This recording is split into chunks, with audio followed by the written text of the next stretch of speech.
ABC Sports presents the American League Championship Series. From Fenway Park in Boston, Game 1, the California Angels taking on the Boston Red Sox. And the two staff aces facing each other, Mike Witt and Roger Clemens.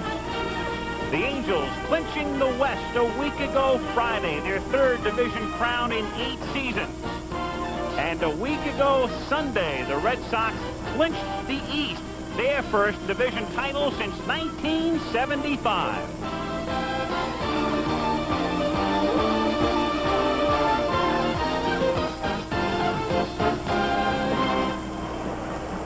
A clear, cool night in New England, and you are looking at a true national treasure.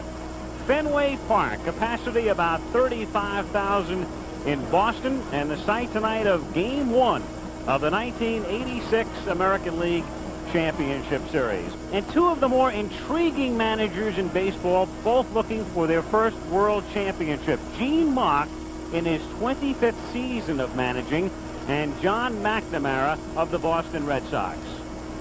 I'd like this team to win this championship more than I'd like to eat when I'm hungry. Not because I've never been there, Al. It's simply because it's a thing to do. Winning is a thing to do. Well, it is. To be in this city, in this town, there was satisfaction in '79 when we won the division in Cincinnati. But no, this is the ultimate right now. Plus the fact we had to turn back a lot of critics off the field, not only here in the New England, the Boston, New England area, but from coast to coast. We were maligned, and from things that happened here in the past. That's a satisfaction. Line drive off his elbow last Wednesday, heating up in the Boston bullpen. A mark of 24-4 and the sure Cy Young winner. And the American League taking on Mike Witt of the California Angels in Game 1. And there he is live, Roger Clemens, whose mark of 24-4 is the same turned in by Dwight Gooden of the Mets last year.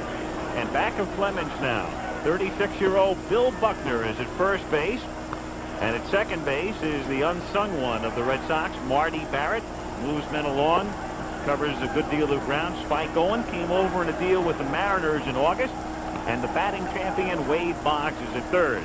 The outfield, Jim Rice, an MVP type of year. In left, Tony Armas is the center fielder.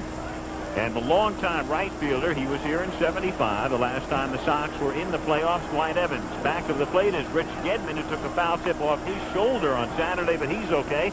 And Jim, as we watch Roger Clemens, and Boggs will be standing in to face Mike Witt, 18-10 this season, third best ERA in the league. And here's the Angels. Downing Pettis covers a lot of ground, and Jones. The Sensei Schofield, Wilfong is at second. He's platooning with Grich and Joyner at first. Boone is catching, and Mike Witt, the ace of the Angels staff, goes to the mound. Pettis, and he's 2-1 on Rupert Jones, who rips one into center field for a base hit. Boone lumbers around third, and Armas's throw is cut off as he throws toward third, and the Angels take the lead.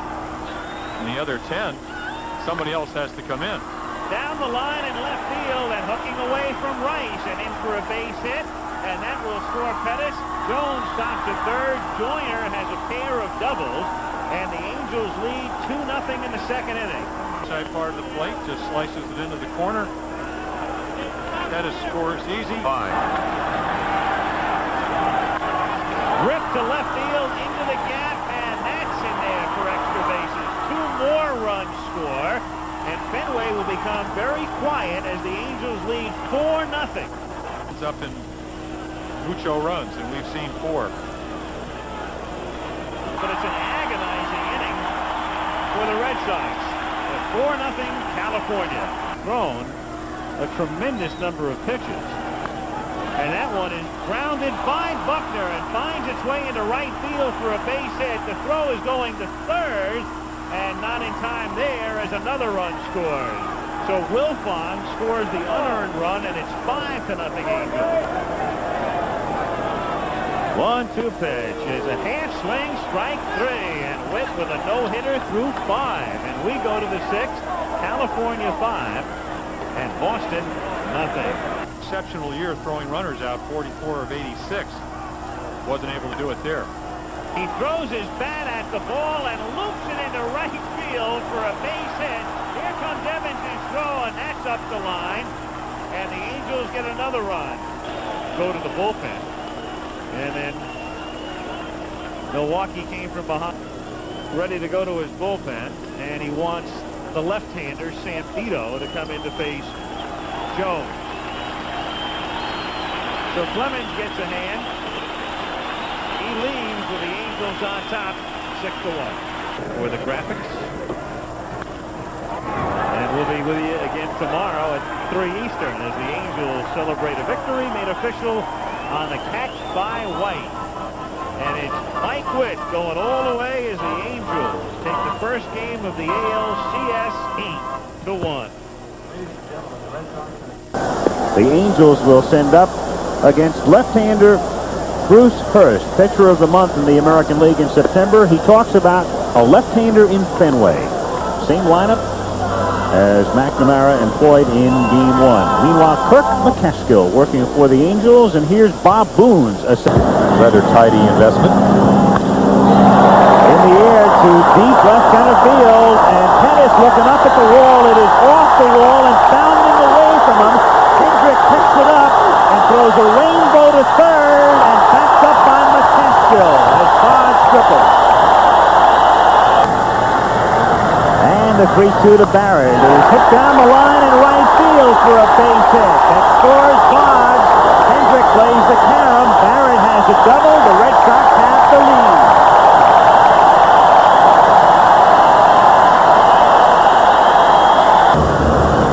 1-2 pitch is chopped toward short. Schofield has it take a wicked hop, and it winds up in center field. And a break for the Red Sox.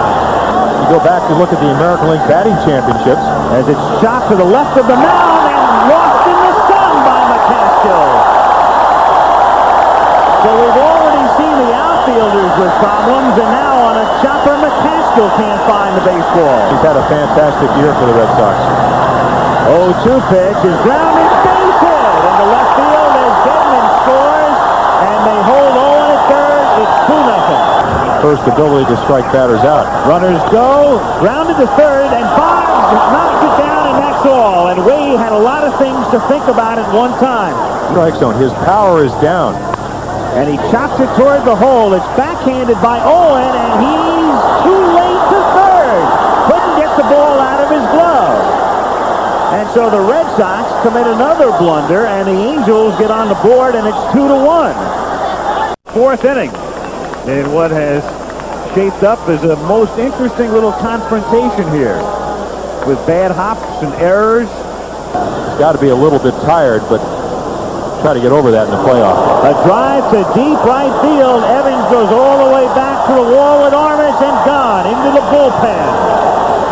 And Joyner, who just came up short, and Evans had to reach to take an extra base hit away from him in the third, has hit a home run here to tie the game. Hours Evans spends with him. And he pops it up a mile high back of second base. And it's Griggs and it's Schofield looking at each other, and it's in there to give Boston the lead. On base with one out. And that's wrapped into left field for a base hit. Rice up to the ball, and they are holding him at third, and as he rounds third, Griggs is tagged out, and Griggs is really angry with Moose Stubing, the third base coach, because Stubing never gave a sign. I was looking at Stubing, and Moose was not giving Griggs a sign, and that's why Bobby is furious. Fouling out. Fly ball to right center and shallow. In comes Evans along with Armas, and Tony can't make the catch. Base hit in the fifth inning, setting up what turned out to be the tie-breaking run. He scored it, and it's dropped by Griggs. And Jody Buckner. No doubt who her favorite is. And now she'll root for a favorable scoring. League walks with 114. This year was Wade Boggs. Grounded to third, knocked down by DeCinces, and he doesn't make the tag. And Doug, who might have had a double play, gets nothing. 4-2 Boston. And you take another look at it. Nice with a pretty good slide, just misses him. Everybody's safe. Home. As Gedman grounds it down to second, and Grich goes to Schofield 1, back to first, and they still can't get the double play, and a second run will score as Baylor crosses the plate, and the Red Sox lead 6-2. Jim Rice at the plate. It's a high drive to deep right center field. Pettis goes back, gone. Well, there's that noisy bat we talked about. Corbett, a sinker ball pitcher, throws the ball down the strike zone. The last time they threw Rice a low fastball, he zinged it into center. This time he deposited into the right center field bleachers. Really into the bullpen.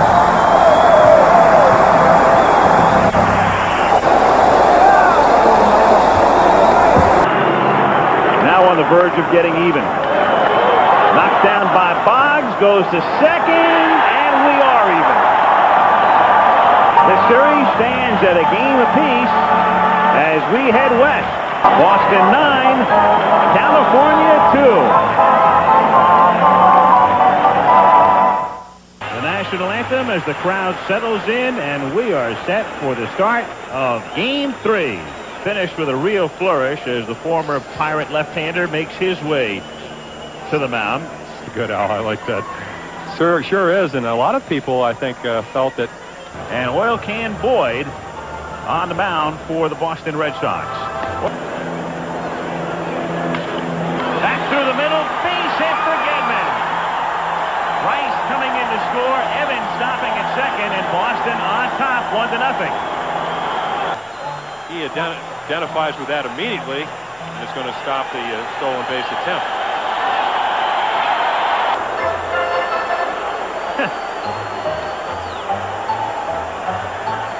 It's funny, I'm looking at Boyd and I'm thinking back to the shot we had in the stands the other day of Mark Fidrich.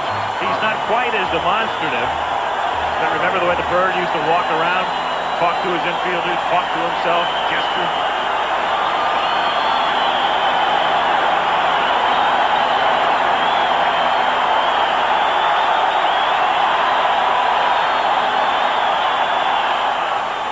Little squibber right up the line, hits the bag, base hit, and a run coming to the plate, and Buckner throws, safe is the call on a non-slide, and Gedman going at it with Cooney.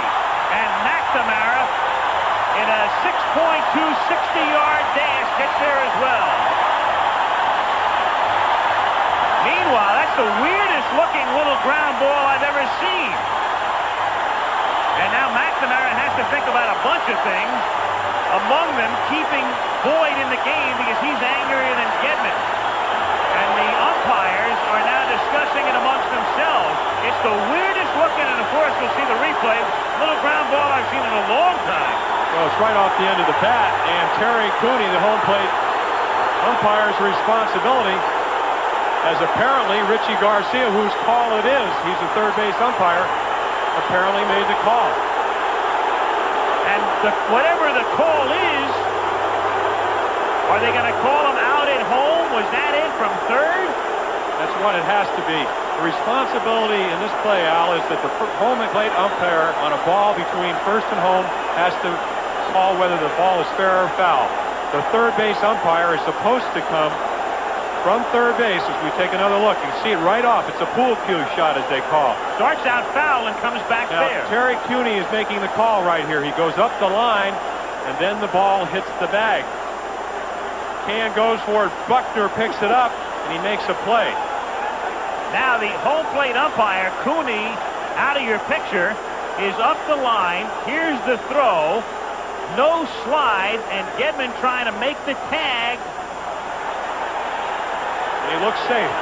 He does in that shot. He certainly does. Joyner now. Here's Mock really going at it. Cooney, and Garcia was the umpire at third.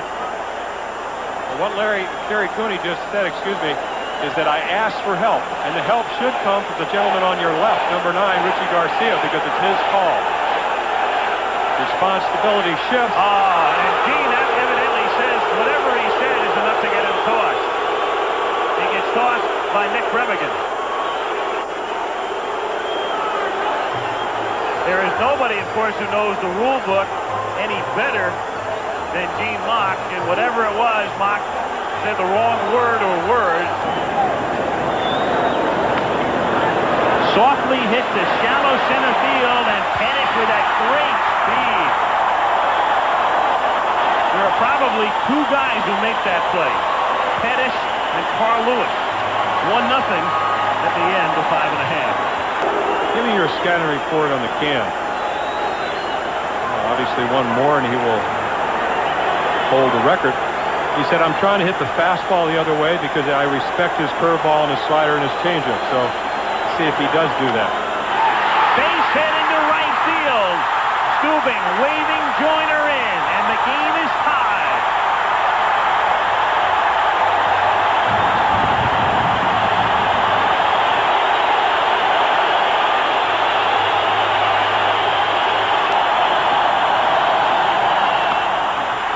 To Boggs, over to Barrett, and to Buckner. And so the 3 Bs on a 5-4-3 GT, and the inning is over. But the Angels have gotten even.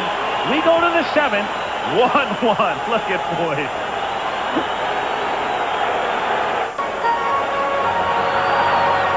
Dick Schofield at the plate. Schofield grounded out and doubled. 1 for 2. 2 out, bases empty, game tied. Last of the 7th. Drive to deep left field.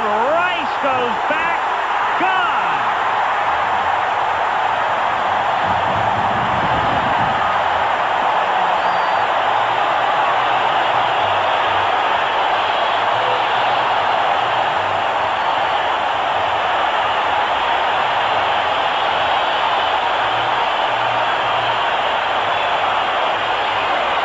We talked about last inning. 32 home runs on the year for Oil Can. This is number 14 for Schofield. Takes a belt-high fastball. The Angels on top 2-1 with 2 out, bases empty in the bottom of the 7th inning.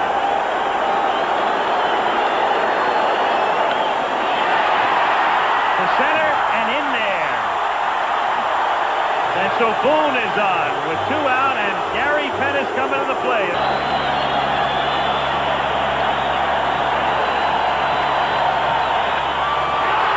To deep right center field, and that one is out of here.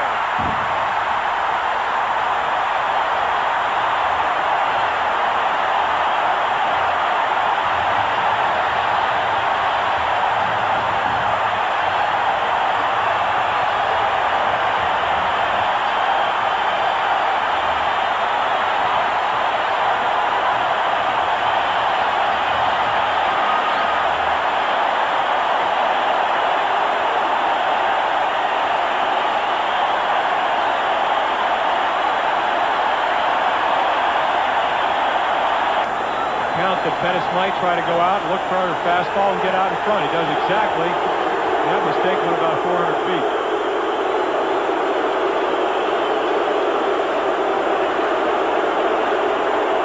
Oil Can Boyd got the first 2 men in the inning, then the homer to Schofield, the base hit, and the home run to Pettis. A career high. If you mess around down and in, he can take you deep. But it's hit to left field, and it's hit to Downing, and the Angels have the lead of the series.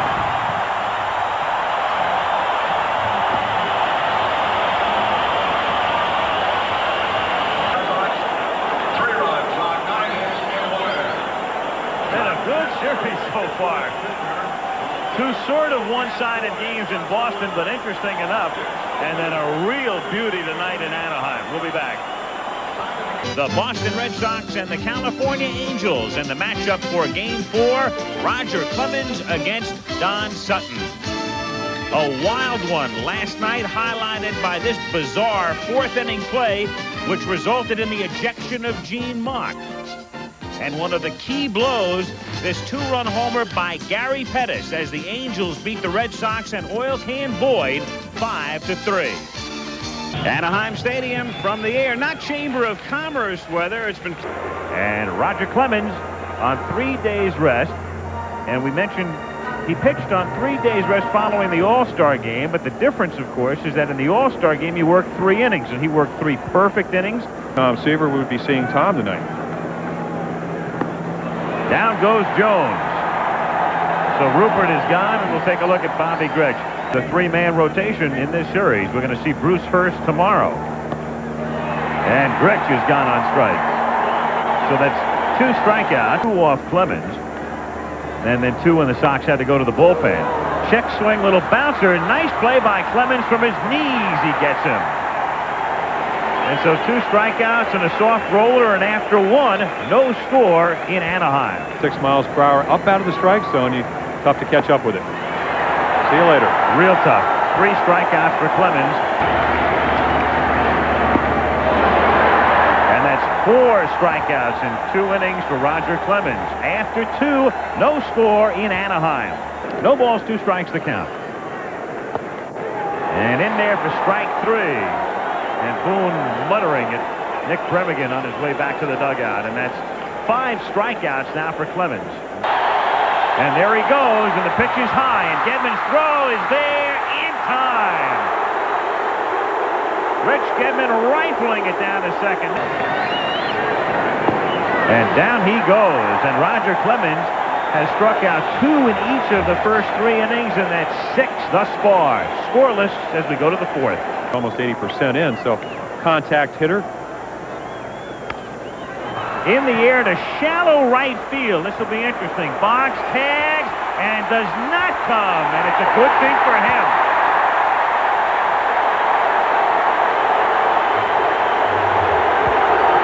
And the crowd salutes him with a roof, roof, roof.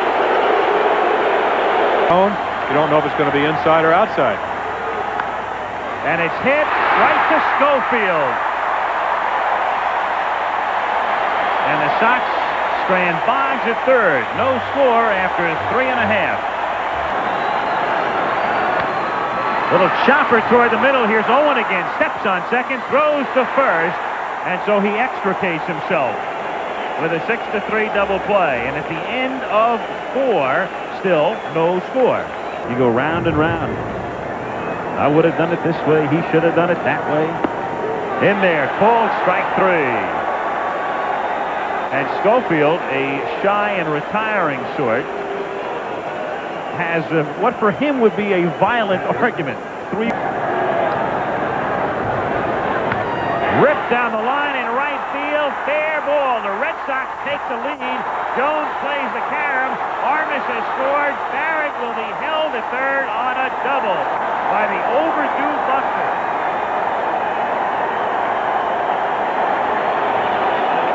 Go out and pull a fastball away. Got him looking. And Clemens comes off the mound like oil can. 1-0 into 7. Whacked into center, base hit. And so Barrett, with his 8th hit of the playoffs, has given Boston a 2-0 advantage. The left-hander for the Angels comes out of the bullpen to face 1 man in all probability, that being Billy Buckner with 1 out with 8 hits. Sharply to Grech, and it caroms away out into right field. Laxman waves Barrett home. Buckner will take advantage by going to second. Grech's throw gets by Schofield and is backed up by the Sensei. So it's 3-0.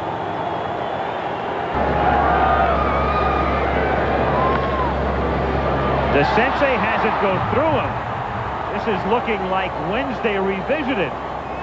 You've had a pass ball. You've had Hendricks foul paw in the inning. You've had Grech's error.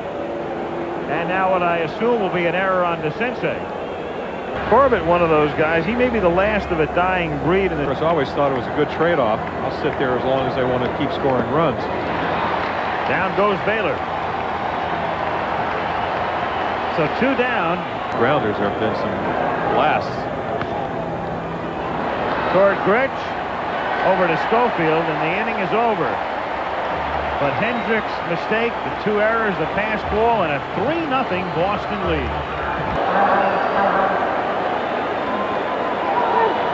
Again, the other night, 143, and he came out of the game in the 8th inning. There's no way you can call him out. And it's 3-2. And he strikes him out. Woo!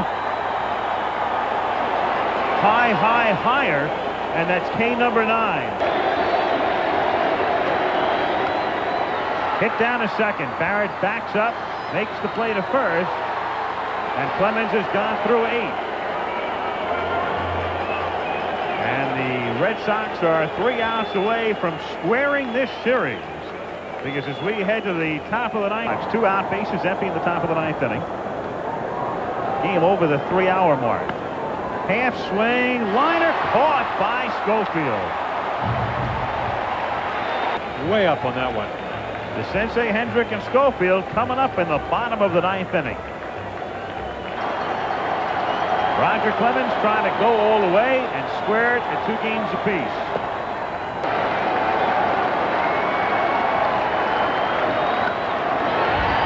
To deep left center field. Henderson goes all the way back. Gone!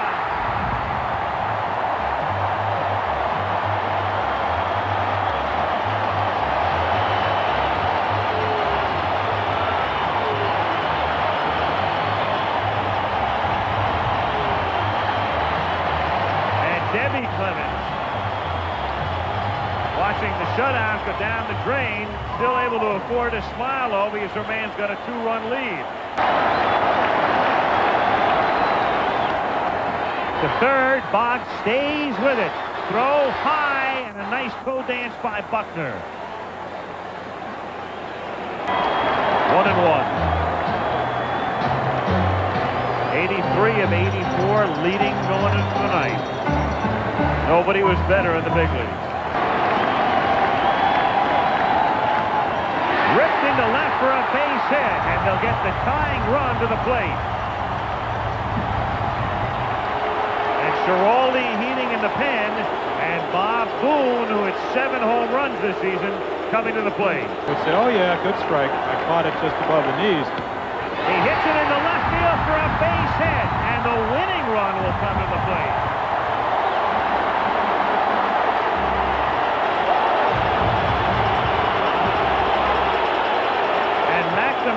Go to the mound. Last night, Clemens pitched a wonderful game. He did. Well, there's your answer. Can he do it on 3 days rest? You better believe it. Playoff series. There are the numbers on Calvin Schiraldi.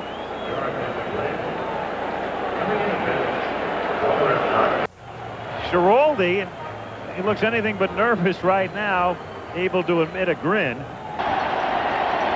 I think Pettis would be trying to hit the ball the other way. He goes the other way to left field. Rice misjudges the ball, and it's over his head, and the 3 runners are all together. Schofield rounds third, scores, and the Angels get a big break as White winds up going to third, and Pettis to second as they wind up doing some great baseball.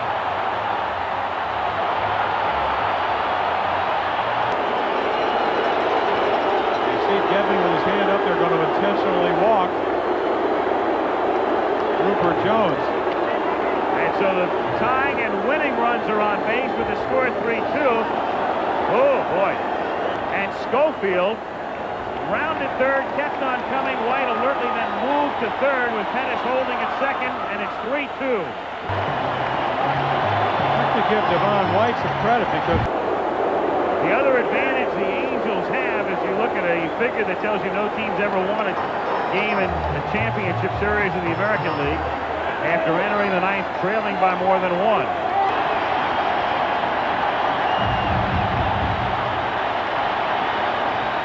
Got him swinging.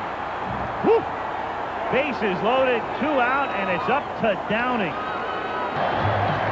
Brian Downing. Downing has not hit a ball out of the infield tonight. 0 for 3. Oof. Trying to hit one out. Away. 0 and 2.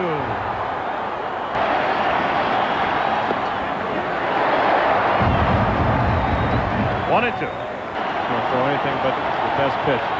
And he throws it inside and hits him to tie the game. He threw an off-speed pitch and winds up hitting him. And Reggie's coming up with the game tied. Of all things, an off-speed pitch on 1 and 2 that slipped out of his hand and hit him. Well, the fastball right by him 2 times, and here's just a breaking ball that doesn't break. Doesn't get on top of it. Downing says, I'll take one for the club. The game's tied. Here's Reggie, where Reggie loves to be.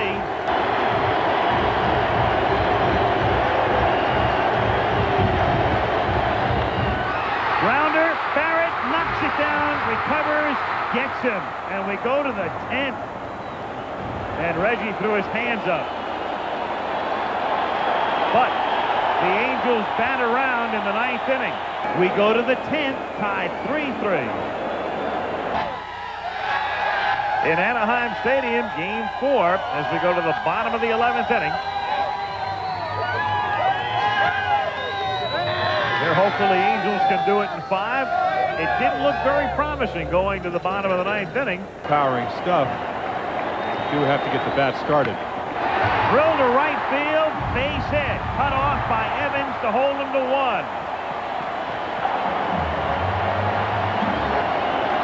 Talked about your 24-man roster. You expect a bunt, you can't pitch. And he lays one down, and Buckner fields and goes back to Barrett covering, and the winning run is at second. By laying down a perfect bunt.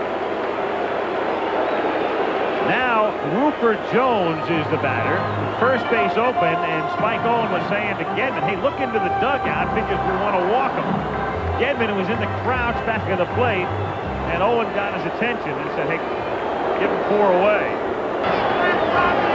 And Grich is having a long night. A lot of guys are having long nights tonight. Rice is 0 for 5. Reggie's 0 for 5. And Hendricks 0 for 5. In all honesty, that will happen if you face Ciraldi and Clemens on a regular basis. But what set up the strikeout to Grich was the same pitch that got Ciraldi into trouble, which was a breaking ball, but he got it over to Bobby. Wrecked into left field down the line for a base hit. Narron around third, coming in, and the Angels go up 3 games to 1.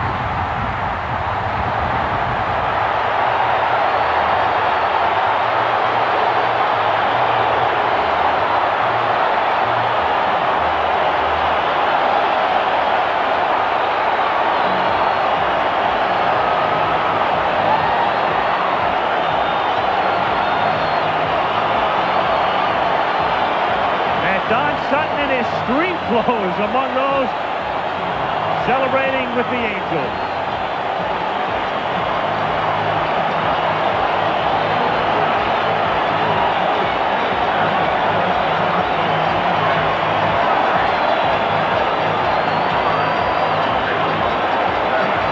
And Ciraldi, and you can understand it, was a man who was a strike away from ending it. 5 coming up in about 15 hours. A long, short night for the Red Sox. Grich, the game-winning hit. And the California Angels are 1 game away from going to the World Series for the first time in the history of the franchise.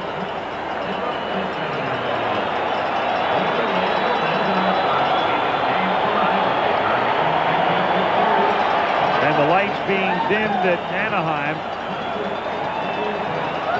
are an appropriate exclamation point to the mood and the Red Sox dugout, and in particular, the losing pitcher, Calvin Ciraldi. Final totals once again, with a reminder to join us tomorrow for live coverage of Game 5 of the American League Championship Series.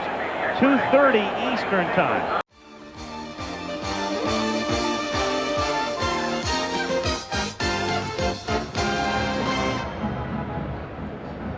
Nice day.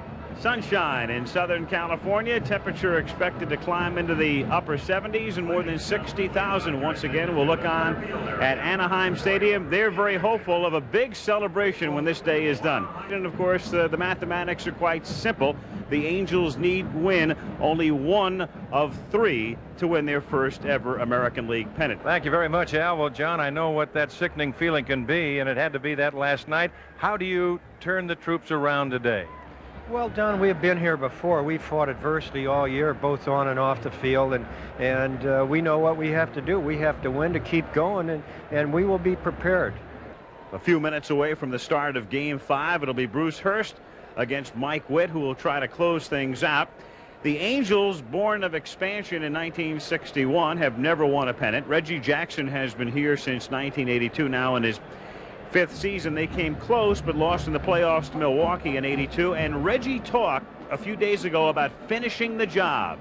We've never been able to close. We had a chance in '82. We blew it 2-0. We were up, and I say it just like that.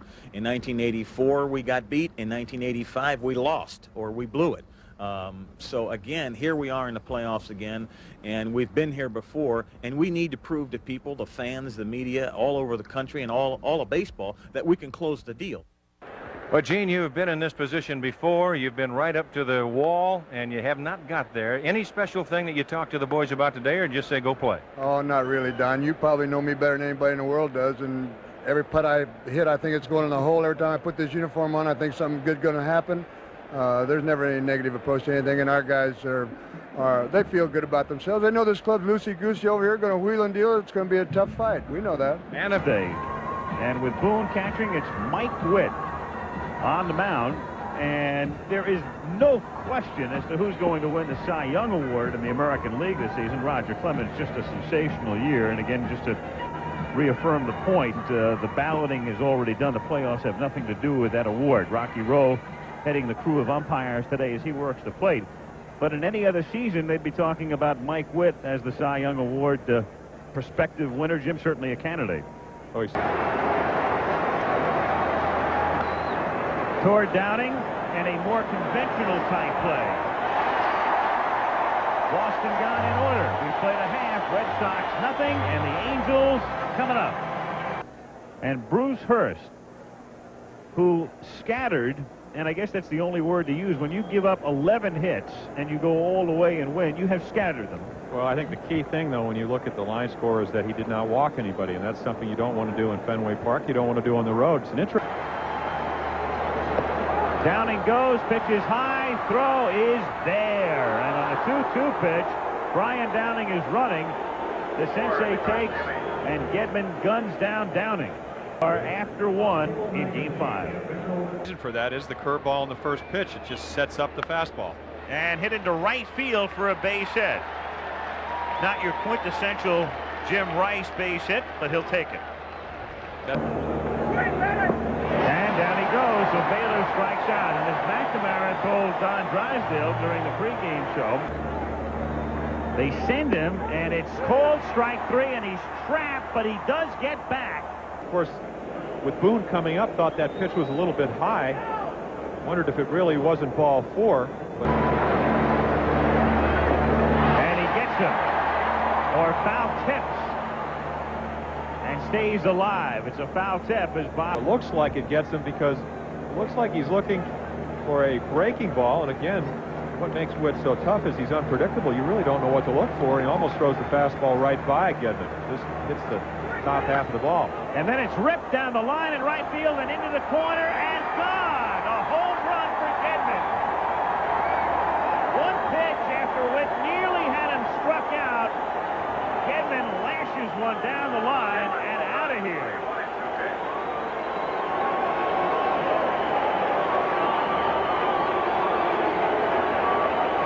And we pointed out that Gedman is a man who hit 2 home runs all season long at Fenway.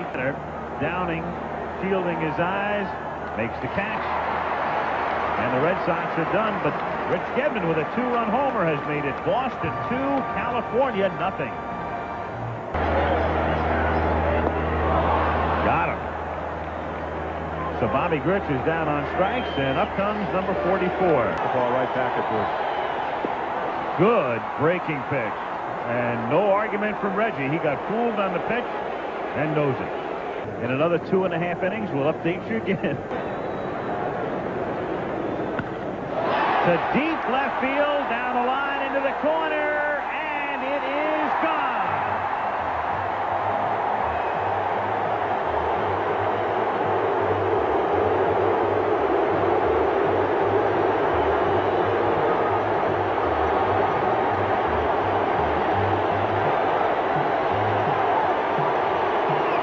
To the chorus of moons. It's 2-1. Rip by Boggs. Boom, boom, just like that. Just reflex, period. Not promising if you're a pitcher, have a ball hit that hard, but right at Boggs makes an excellent play. A lot. Fly ball to center field. And a lot of room for Tony Armas. And that's that. So they settle for Boone's leadoff homer, and after 3, Boston 2, California 1. Since Gedman's home run, Witt has retired 7 straight. 2-1, Boston. Down goes Grich. So Hurst goes 0. And Jackson gets caught off first base. Reggie got caught leaning and couldn't get back, and that's the end of the 4th inning. 0-2 pitch is grounded to the right side. Burleson stays with it, over to Grich, and that's that for Boston. They strand Gedman, and at the end of 4.5, it's 2-1 Red Sox. Burleson becomes the new Boston center fielder. When Tony Armas chased down that double by Doug DeCinces in the 2nd inning, he was jarred as he hit the fence. He stayed in the game, but he has come out now, and the Red Sox go to Henderson. Time gets picked off. Been in the game 20-some years. To shallow left field, Rice gets a very late start and makes the catch. Go for the pitcher to pitch. Barrett lays down a bunt, and it's a good one, and Witt tries to go to second and does, and Boggs can't believe the call. What a gamble by Witt, and it pays off for him, and McNamara comes out to argue. And it's a forced play. All you have to do is catch the ball. Just a second before, Barnett made the right call in my estimation. Yeah, it looks like it. He is not going, and it's a little squibber. Witt fields again to second, in time there, and Witt helping himself for the 2nd consecutive play. Hendrick backs up and nonchalantly makes the catch, and that's that for Boston as they waste the leadoff single by Boggs. Still 2-1 Red Sox in the middle of the 6th.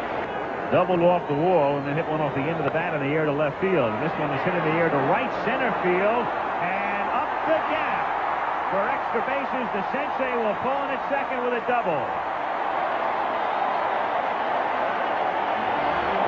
Funny, he hit a ringing double. He made a good pitch, but his ball's not moving a whole lot. And again, this could be the difference between pitching on 3 days. To center field and deep and carrying and gone. Was just off his glove for a home run.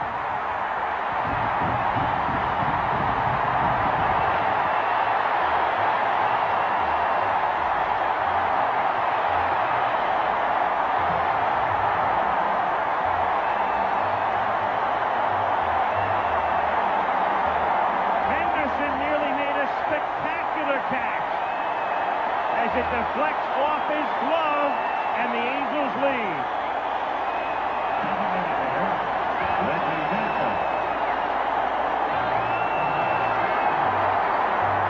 Amazing. It's in the park by 10 feet. Curtain call.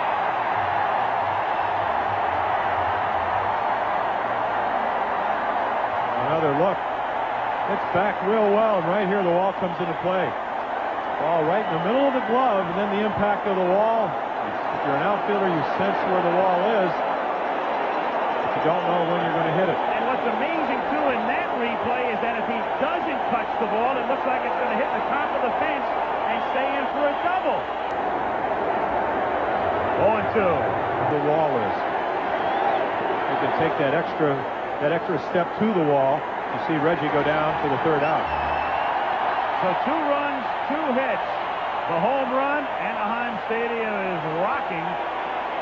And California in another wild one, leading Boston by a score of 3-2. Another look at what may be one of the more memorable plays of the 80s.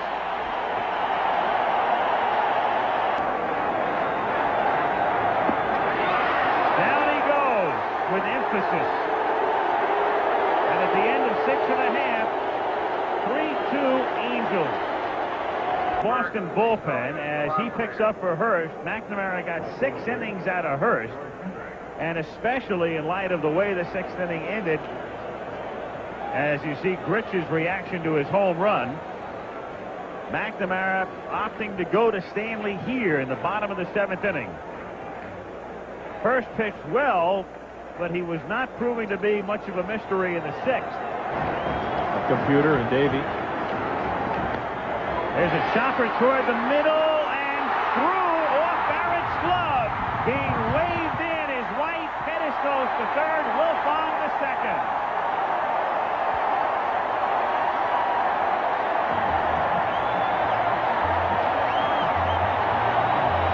Angels on what the players call one of those 37 hoppers. Well, what makes this play difficult is when Spike Owen comes over, I believe Marty Barrett loses sight of the ball. Tough play to make, especially if you don't try to backhand it.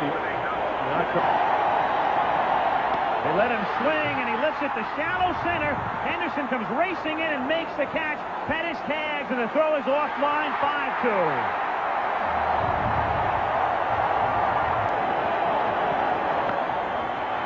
Nice stop by Boggs from his knees to Barrett for the 4th.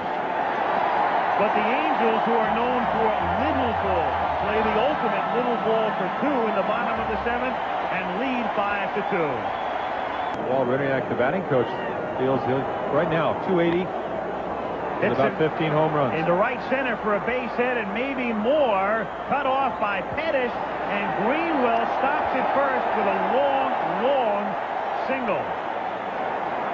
A case there of maybe being a little too conservative. He knows it's a real key situation. Hit sharply to short. Schofield to Wilfong to Grix.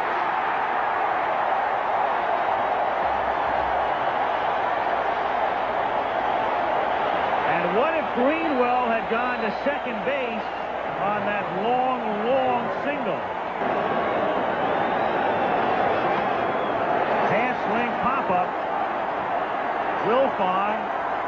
Woo! He catches it, and the Angels are 3 outs away from the American League pennant as we go to the bottom of the 8th inning.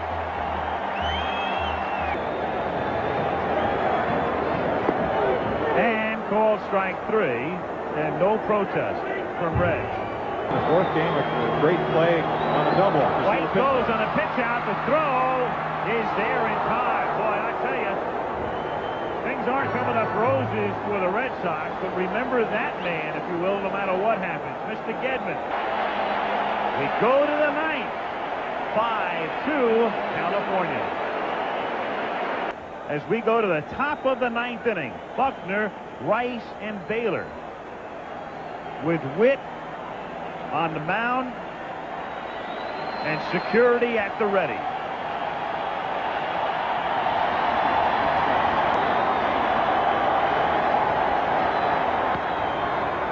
Toward the middle and by the diving Schofield, who just missed it. And Buckner is really hurting. I mean, that's hobble with a capital H down to first base.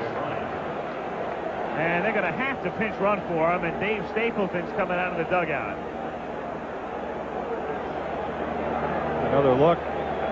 Witt wants to throw a strike. Schofield, knowing that Buckner can't run, if he does come up with the ball, will most likely have a play.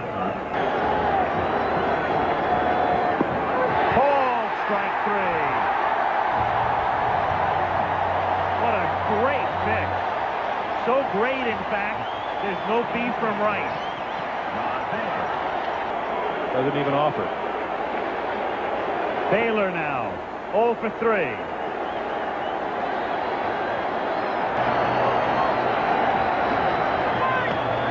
Oh, 3-2. You're probably wondering, if you're sitting at home, how he can take this pitch. Very close, just a little bit high. Rocky Road does a nice job of calling the ball a ball. To left field, left center, and deep. Pettis goes back, leaps, and she's gone. And it's 5-4. Don Baylor hits one out. What a great series. Woo. Again, up above, it doesn't show you that Baylor went out on the outside part of the plate with tremendous strength. It's a long fly ball. 32nd home run of the year. Pettis with a nice effort. Can't get to it. A little bit up. We know he'll be in if Evans gets on. Popped up. The sensei calls. 1 out to go.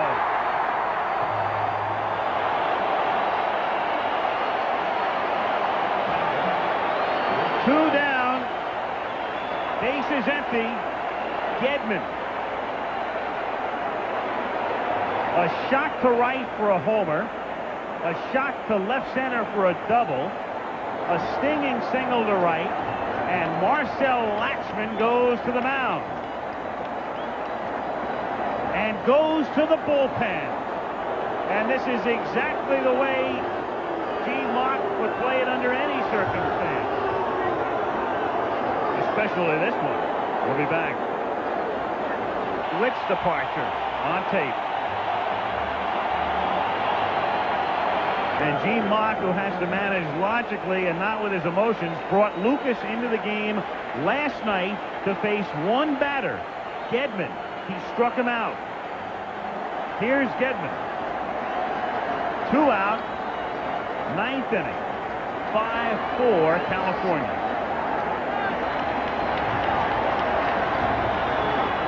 Look out. Ooh, got hit on the hand on a pitch in on him. So Lucas comes in to face one guy because now you've got Henderson, and Gedman gets hit by the pitch. Center fielder. And now Henderson's coming up with Moore in the bullpen, and that's going to do it for Lucas. Looks like right up high off the right arm. A tendency to overthrow when you come in a pressure situation. You hit a batter. And the drama keeps building. Here comes Moore. 2 out, 9th inning, 5-4, tying run at first. This has been a wonderful game. Donnie Moore out of the bullpen to face Dave Henderson.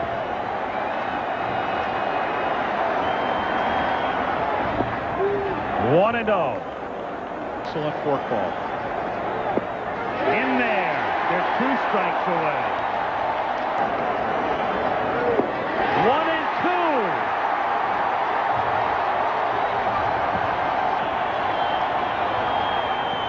2. 2 and 2. Fastball. Still 2 and 2.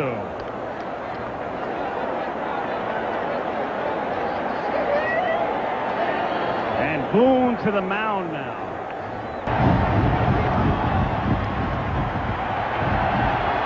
The 2-2 pitch. Stays alive.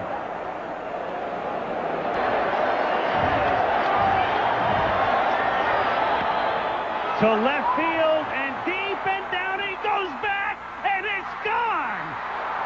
Unbelievable.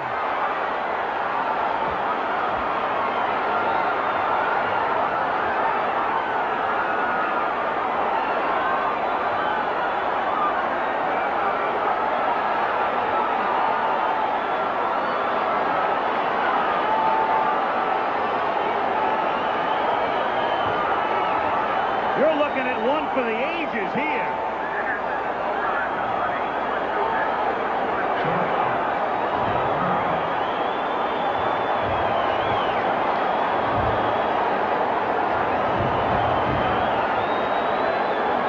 Astonishing. Romero swinging and missing. 0-1. Dave Henderson in obscurity in Seattle in August. Playing bullpens against the middle in October. Oh.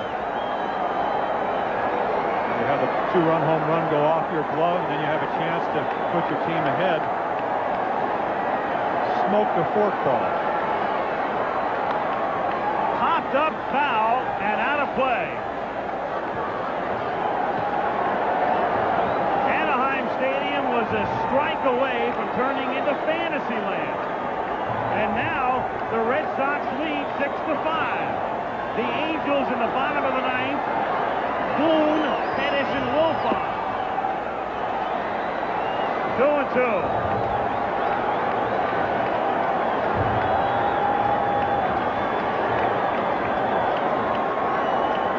Games in Anaheim. Unbelievable. In the gap toward right center field, racing over his White, makes the catch on the run.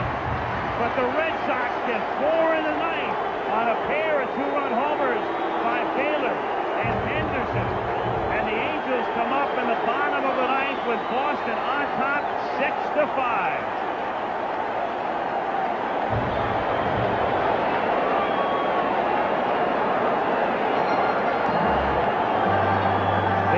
Of course, here, take a look back at Henderson.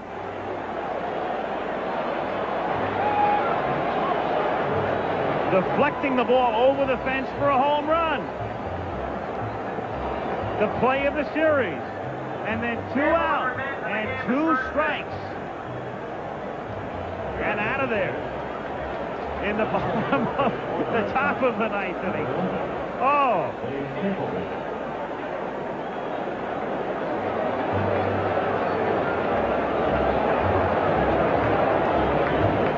Second only to Fisk in the minds of everybody in New England.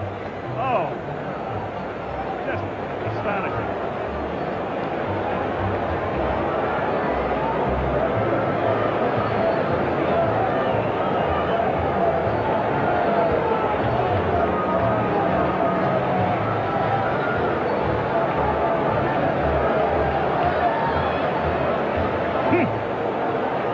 They got him for his defense.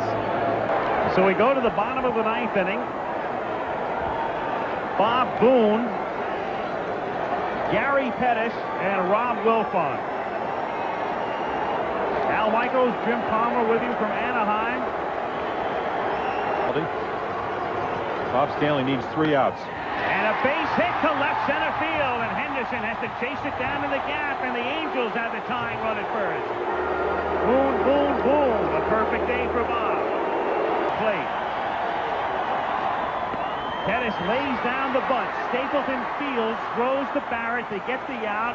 The tying run is at second, and Jones. 1 away here in the bottom of the ninth inning.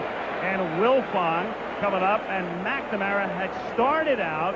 Turns has another word with Fisher, and now he's on his way to the mound. And it's interesting in that shot from above, there's some shadow situations. Bob Stanley runs off the mound, but that could be changed.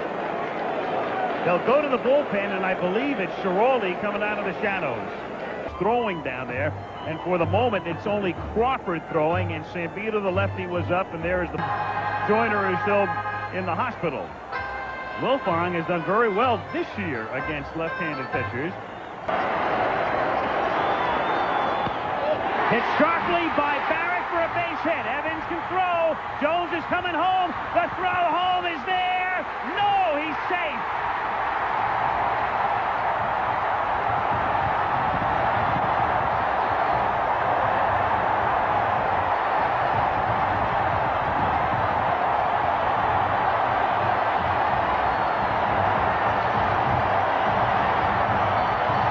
See the end of the play, as we said, Jones with great speed, Evans with a great arm.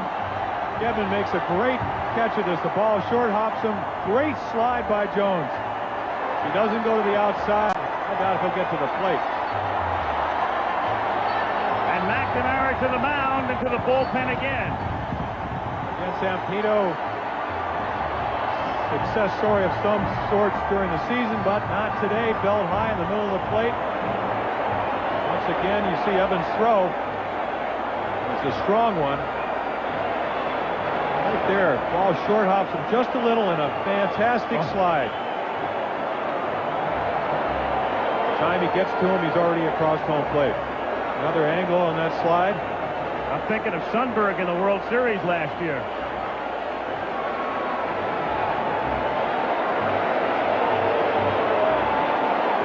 Again, as Beaver was the choice. Here he comes into a situation in the ninth inning.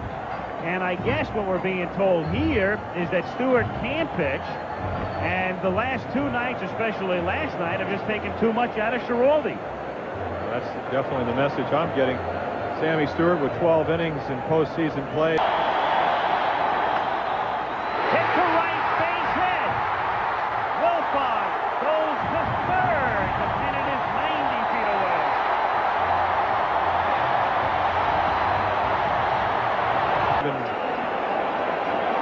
Walk the bases loaded, which is what they're going to do. And that's what they'll do. Setting up the force at home, and the Sensei coming up.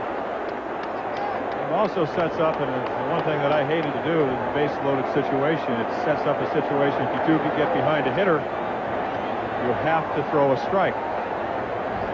And it sets up a situation where you have to throw a strike, and it's a man who hasn't been out to the mound in 7 days and has pitched so sparingly in the last couple of months. So they're loaded up. One out. And Doug the Sensei coming to the plate. Infield in, outfield in. Because a fly ball deep enough, and that's that.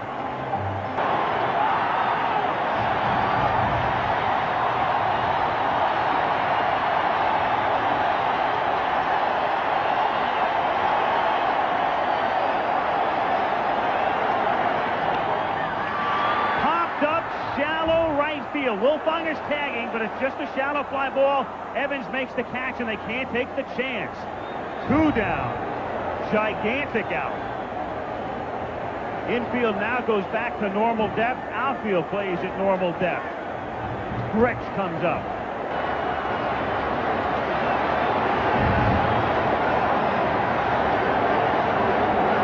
This whole ride we've been on today belongs at Disneyland. Oh. 1-0. Inside, they want to pitch, and then he moves away. Ball 2.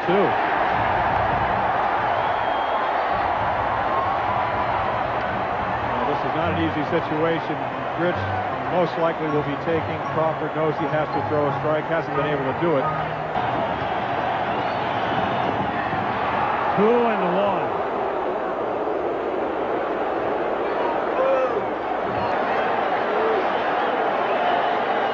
Two and barely 1.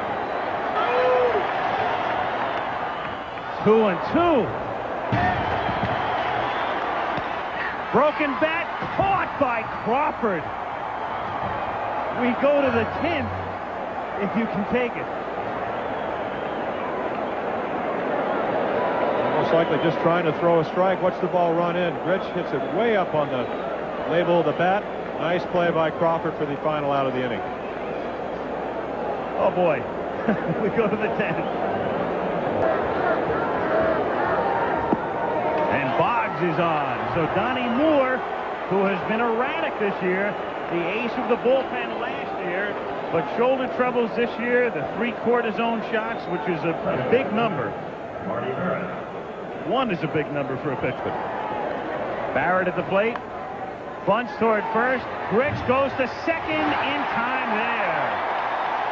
So Barrett lays it down, but the Angels execute perfectly, and Boggs is again thrown out at second base. no matter what happens. The 1-1 pitch is toward the gap in right center for a base hit. Barrett around second on his way to third. The throw is there, but too late.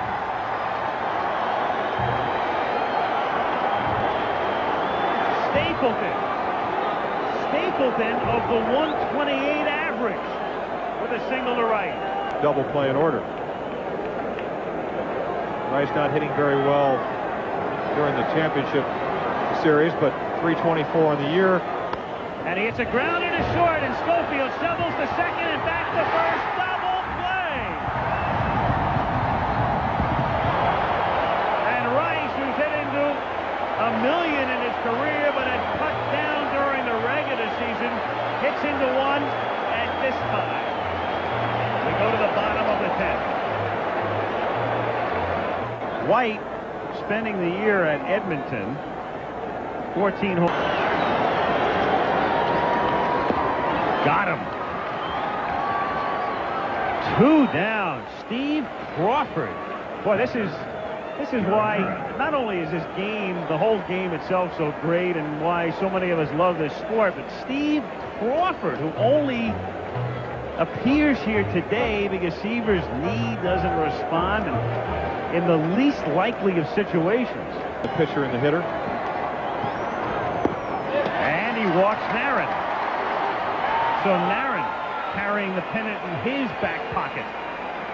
Trots down to first base, and Gary Pettis having a great series coming up.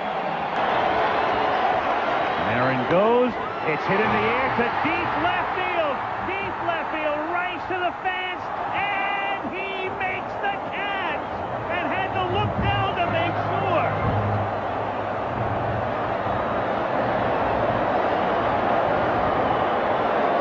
Film at 11, and the highlights will last until 1:30. We talk about playing a little bit deeper. You can see how deep Rice is. Back. At the wall, makes the catch. To the 11th. Descriptively, now, they can write books about this baby. Take a look. Boone, 2-1, the home run in the third. Rich's homer made it 3-2. 2 runs in the 7th for California, 5-2. The classic top of the 9th. Baylor, a 2-run homer. Henderson with 2 strikes and fouling one off, a home run. The tying run in the bottom of the 9th. Lefty against lefty, Wilfong off Sambito. Rice hits into a double play in the top of the 10th and goes back and makes the catch at the wall in the bottom of the 10th. And we go to the 11th. And he got hit. And again, he's the all-time American League leader, so nothing new. 35 times during the regular season. And he's got that down to a science. Well, he does, and actually that's one of the few times you will not see him roll into a pitch that he's going to be hit by. Normally he just takes it on the shoulder, trots down to first. Kicking ball's over. Toward the middle, through, base hit. Baylor, short turn, holds at second. Pettis bluffs throwing behind him, gets it back in.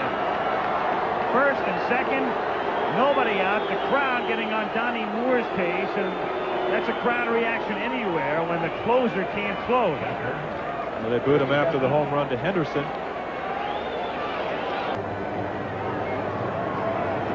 And he's around a bunt. And he bunts in the air up the line, and it's a fair ball to Sensei Fields, and pulls Wilfong off, and everybody's safe. And the Red Sox get a huge break on a bunt in the air that drops, has to be played, and everybody is safe. Off the bag. Now Henderson comes up, and here he was in the 9th inning. The Angels were a strike away. The crowd all standing and standing in disbelief.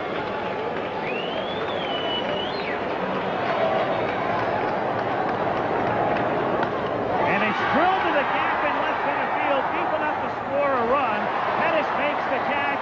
Baylor tags. Red Sox lead 7-6.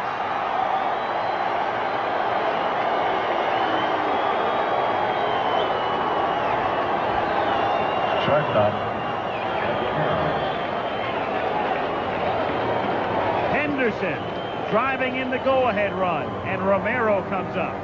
Single, base hit. He's 4 for 4 today. And Romero hits one to deep left field. And Romero, and what a catch by Milne! And the runners have to get back.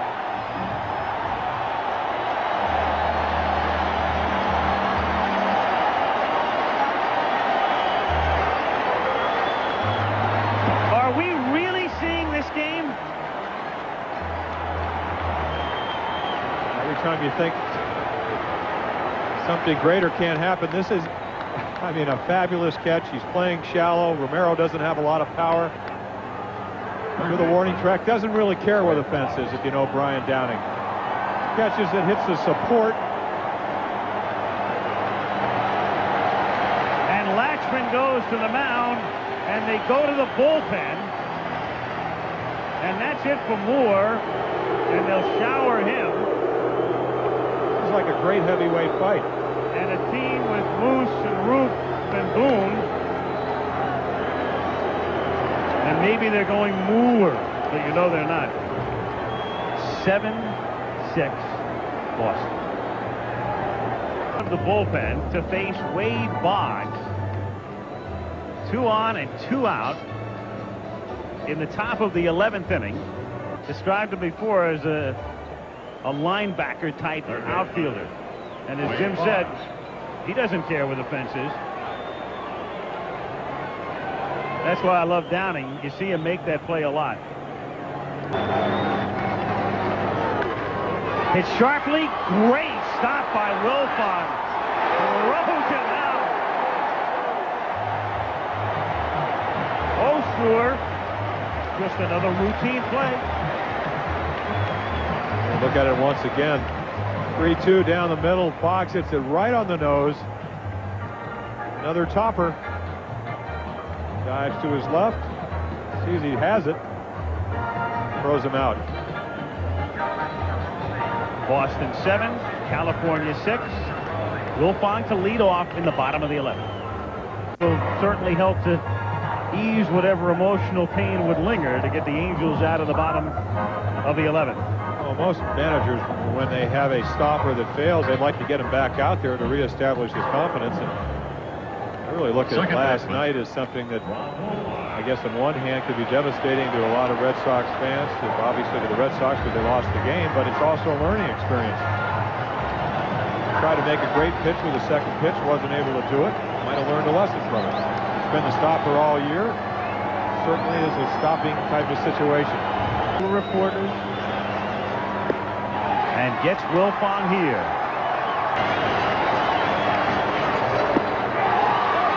Two out.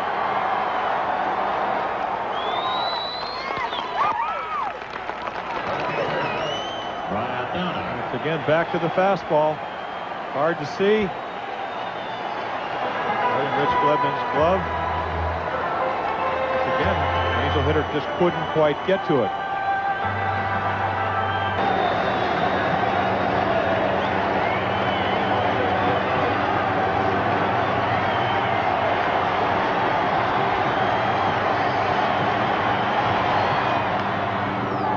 Up.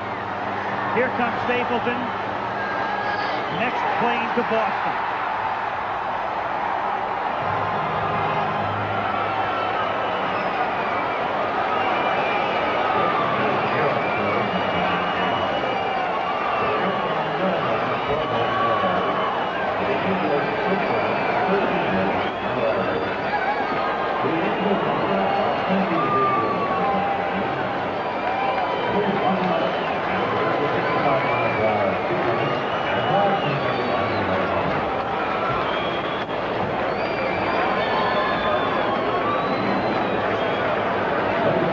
Today, dissolved to last night.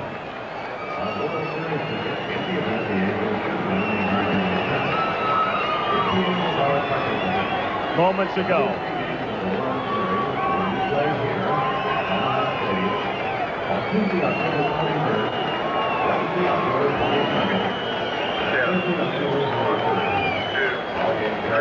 The only shocking thing about this game is we didn't have a triple play. You saw everything else. Thanks to Alan Ross, Steve Hurt, Al Michaels, Jim Palmer saying so long from Anaheim. Al Michaels, Jim Palmer, Fenway Park, Game 6. I thought Reggie Jackson summed it up brilliantly when he said the pressure is still on Boston tonight, but would be on California tomorrow if the Red Sox win. Kind of weather that neither favors the pitcher or the hitter. Take a look at the year that Dennis Oil Can Boyd had. 11-4, then lost 2 right before the All-Star game.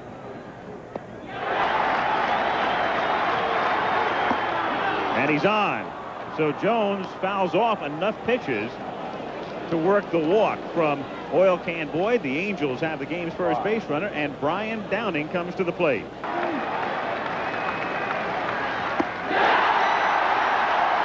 down. And Jones goes as Jackson drills it toward the gap in left center field, and Rice will have to play it off the fence. And Jones, who was running on the pitch, will score on a double by Jackson. And so Mock, high drive to deep left field, driving Rice all the way to the fence, and that one's off the very top of the wall. Scores Jackson, throw to Barrett, not in time. It's 2-0, and just a few feet away from it being 3-0 on a Fenway double. Long fly ball. Looks like it's going out. It almost does. 2 feet. Broken bat bouncer to short, and Owen has no play, so he has to hold on to the ball as DeCinces stops at third. But the wind coming in. And he's hit by the pitch. And so the bases are loaded, and Rob Wilfong is coming up. And Gedman's going to go to the mound. Ball in the middle of the plate. Second base. Now we talked before the third game. He wanted to pitch the game of his life. Obviously, Popped up, and he's going to get out of the inning as Buckner calls for it, makes the catch. Well, it took him. And Kirk McCaskill, 2 years with California, and a man who really came on this season. Field line. And he's on.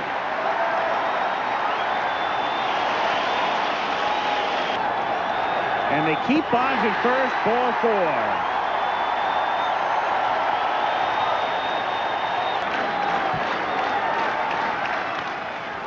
Shot to first, fielded by Grich, and there's 1 play and the runners advance. Infield back. And it gets by Boone, and Bob scores 2-1.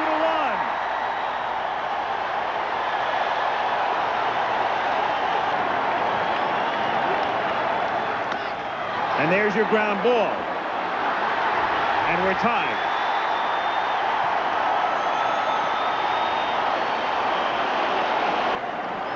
8-1 and 9-2 are blowouts. High fly ball, shallow left field, and Downing comes in and makes the catch. So both pitchers stumble. I'm overconfident. 2-2 pitch. Got him swinging. Gee, it looks like he's on the corners. McCaskill certainly is throwing a lot better right there. Makes the umpire think. They got him.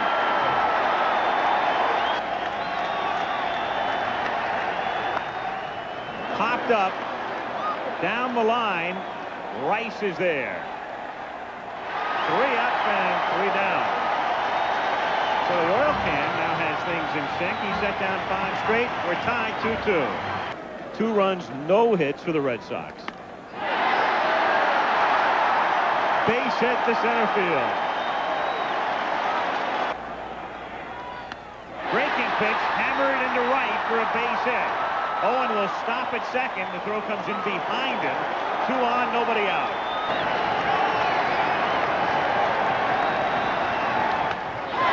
Toward the gap in left center, and nobody is there.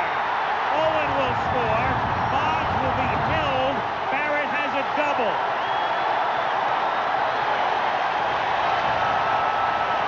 To stay out of the real big inning situation.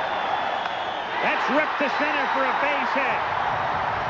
Barrett will be held at third as Boggs scores 4-2.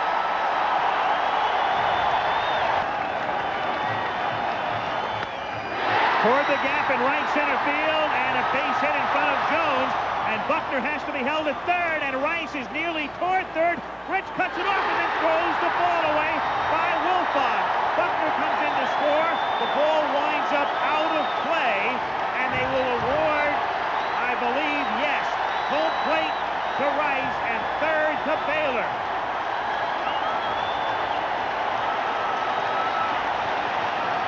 And the Red Sox, as you watch the bullpen exhorting the crowd, the Red Sox almost ran themselves halfway out of this inning, and then Rich, after cutting it off, throws the ball away. So right there you see Billy Buckner holding up because he doesn't know if the ball is going to fall in or not. What sets this play up is that Rice does not look at Buckner. You've got to watch the runner in front of you. Don't see it from this angle, but what's happening? To center field and racing in and not getting there is Pettis. It's a base hit, 7-2. He wants Lucas, and the Red Sox have scored 5 and still only 1 out. Oh boy, I don't blame you. Be their closer right now with Moore's ailing shoulder. Popped up. And Lucas will get him out of the rest of the inning, but a lot of damage was done. 9 men come to the plate. The Red Sox get 5. And foul tip held by Gedman, and Boone angry that he chased one. Got him. Oh, oil can's juiced up now. Shattered bat. Picked up, knocked out, picked up again, the out recorded at third base, but a run scores, and DeCense thinking about 2 at one point and then having to settle for 1. 4 errors in 43 games, and then in the first couple of games, a couple of hits, and hits it where nobody's playing. And he's 4 for 4, and Gedman will score, and Henderson will score, and Spike Owen goes to third, and it's 10-3.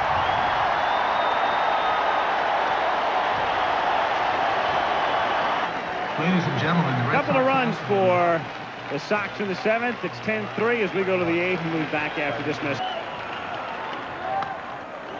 High drive to center field, and why not? It should be Henderson who wins it.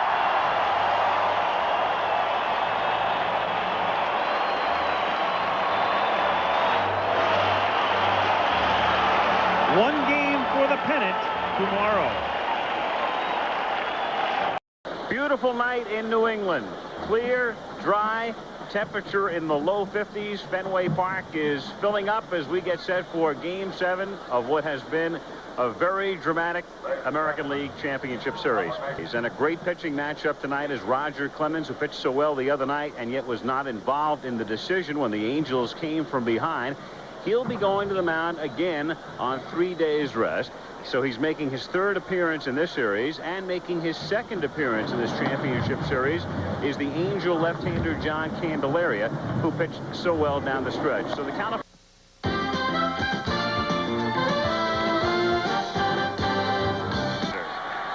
And in the bottom of the 2nd inning, Jim Rice starts things by grounding it toward the hole. Nice play by Schofield, but a bad throw into the dugout, and they give him second base.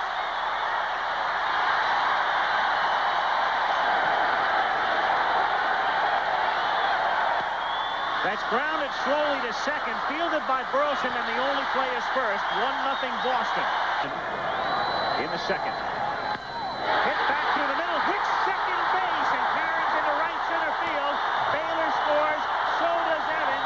Henderson is held at third, 3-0. Baylor going, and Boone throwing down to second. Hit sharply, Burleson is there, gets the force, but the Red Sox send 8 men to the plate. 3 unearned runs, and at the end of 2. It's Boston 3, California nothing. Still rehabilitating and hopeful of being activated for the series if they get there. Rich goes down swinging. So Bobby is gone. Clemens has his first strikeout. Broken bat, hit softly, backhanded, no play. And so Buckner, and he's hobbling, and he's been doing that much of the season. And throughout his career, in fact, playing hurt and trying to stay in. But it's a question mark right now. Well, Buckner had to come out the other day. What Billy does, he goes through a lot of therapy and ice treatment and the rest, and that's a daily routine for him, but he's not going to be able to make it. And so Buckner is going to have to come out of the game. The middle, about a 4-hopper.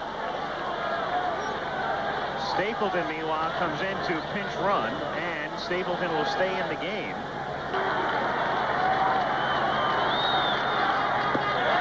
Now he has 2.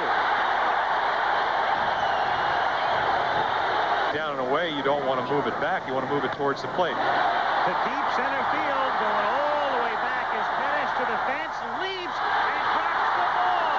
And Henderson is around second and goes to third. Just looking at it with a naked eye, Pettis may have slightly mistimed his jump because he appeared to be there and may have jumped just a 40th of a second too early. As you can go here, and right here, a little bit, not quite to the wall, he jumps. Again, maybe anticipating hitting the wall, knows that he's running out of pad into that metal doorway. And it's a looper to shallow right. Here comes Jones, and he can't make the play. And Henderson scores, and it's 4-zip. Down 4 runs, the big out. Runners go, pitch is a curve, hits it deep, left field, and gone.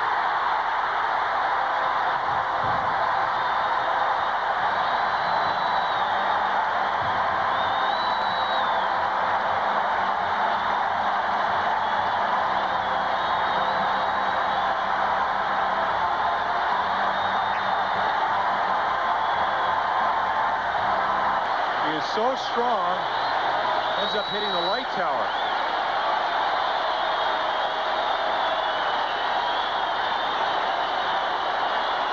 Up there with the transformers.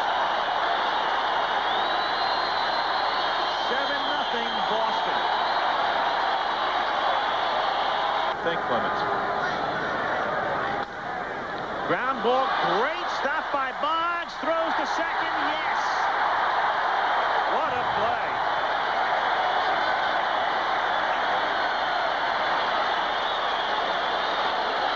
Well, for a man known for his bat, this is how you win pennants. Playing off the line, that's where you want to play, Jackson. Everybody's talked over the last few years how he has improved his fielding and from the knees. And this is where Barrett takes over. Knows he has the 4 stays on the bag very easily. Comebacker, Clemens to Barrett, and even though there was some confusion, they still get the double play. It's Boston's night through 5.5. No question about that. They were both there and still turning.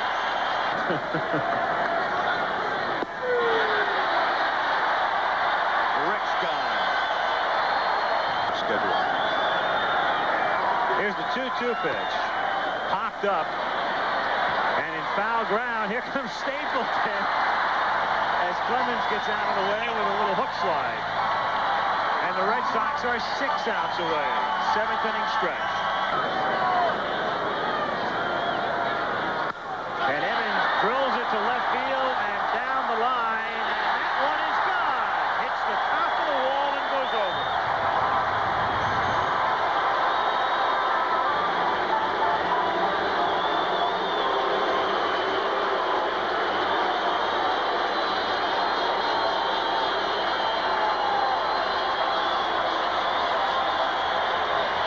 During the season, this is the 32nd one, but just barely.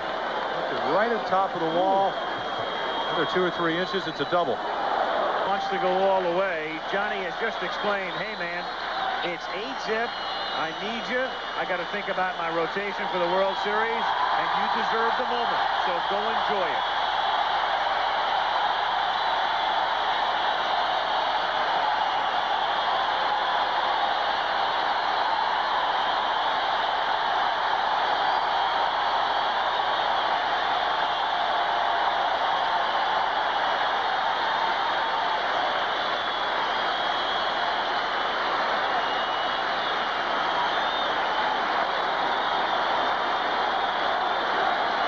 Park, Calvin Schiraldi comes out of the bullpen with Boston on top 8-0 in the top of the 8th inning, and Rick Burleson standing in.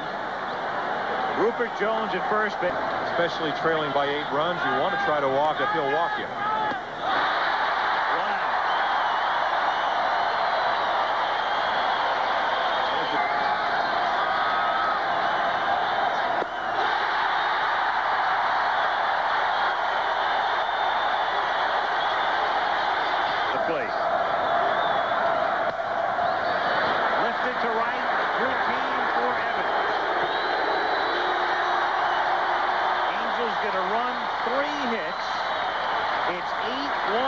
In the middle of the 8th.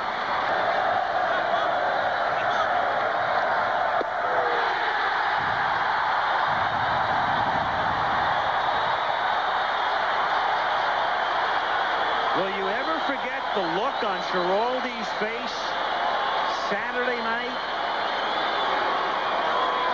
And then Sunday, the turnaround. And now tonight, they're 2 outs away.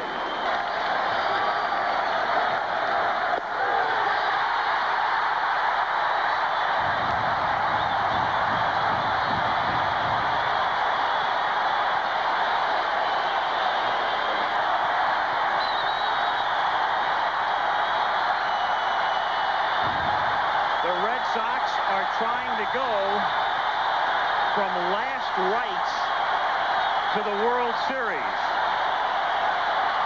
And they do.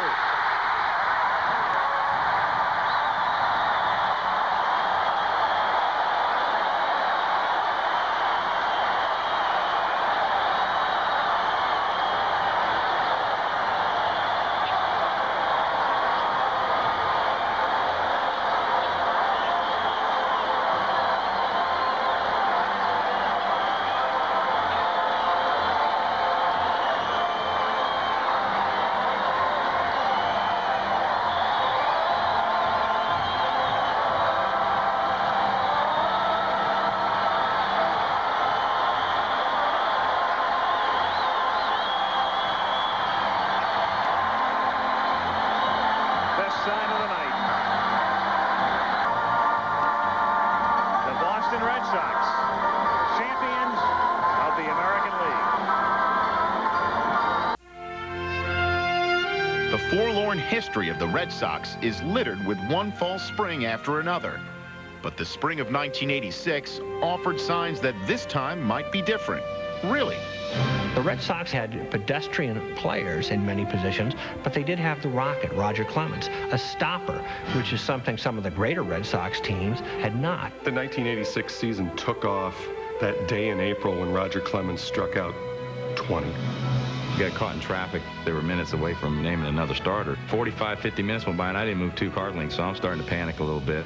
Motorcycle policeman pulled up next to me. He goes, "Aren't you on the mound tonight?" I go, "Yes," and I'm late. And he goes, "Well, follow me." And I busted through the clubhouse door. I was already sweating pretty good, and went out there.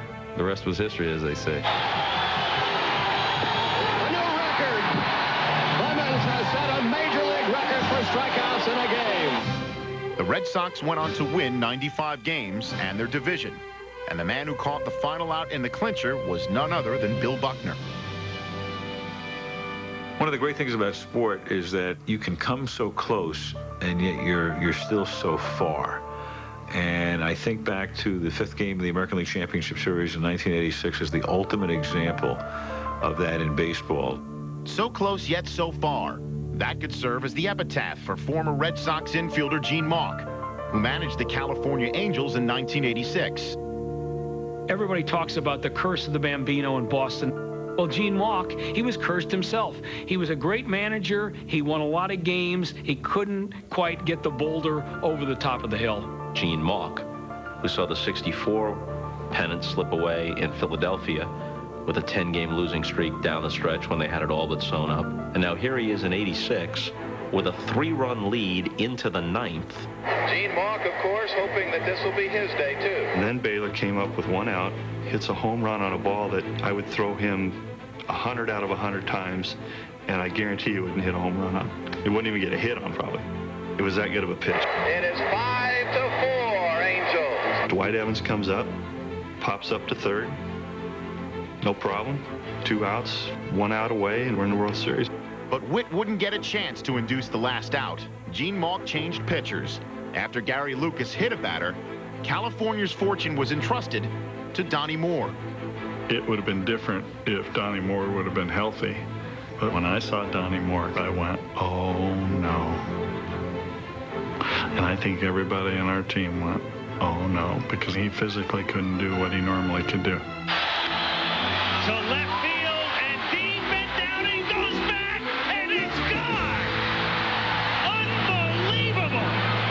The Angels rallied to tie it in the 9th, but the Red Sox were relentless, winning in 11 innings. The final out was caught by Dave Stapleton, a late replacement for Bill Buckner. When the Red Sox win the game, they're still down 3-2. They got to go all the way back to Fenway Park and play games 6 and 7 and win both of those games. But they do. And the pennant slips away from the Angels on a pitch thrown by Donnie Moore. I hit a home run. His job is to be a closer. And, you know, the home run really had nothing to do with Donnie Moore killing himself. What we as baseball fans often forget is that while the cheers gradually fade away, the boos linger forever. You can't be 1 strike away from the World Series and having everything going and just I feel like somebody just reached in and grabbed all your guts out of you. You're just empty. It hurts when you're that close. 10 days later, I felt the same pain.